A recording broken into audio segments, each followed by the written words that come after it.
How to create a poll on WhatsApp. Hey everyone, and welcome back to the channel. Today we are going to show you how to do so a very super easy way to get opinions from your friends, family, or group members. So I just get started and dive right in. Open up the WhatsApp application for that on your phone, and you can go to the chat or the group where you want to create a poll. For example, let's say this is the chat.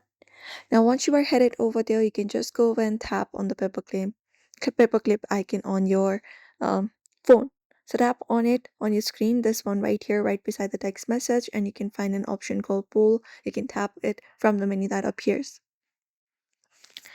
Now you can just go over and start creating up a poll. Once this poll creation screen pops up on your screen, we can start by typing in your poll question at the top.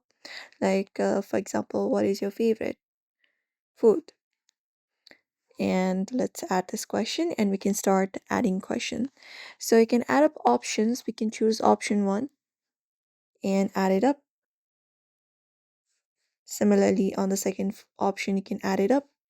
And we have third up to fourth is the maximum. You can just go over and add it up. And you can also tap on this option called allow multiple answers if you want to allow multiple answers to be done.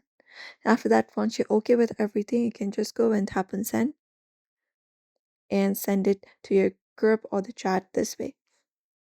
Now, once this is done, the poll will appear in the chat and now everybody can view the vote immediately. You will see the real-time results as people cast their vote. Here, you can just go over and do so. You can tap on this view votes option to see who voted for which option, and once voting starts, the edits are limited. And that's it. And if you do not have this option yet, make sure the WhatsApp application is updated to the latest version and you can restart the app or reinstall the application. But usually this is how you should be able to create a poll on WhatsApp very easily. So we hope this video was helpful. Give this video a like and subscribe for more tips and tutorials.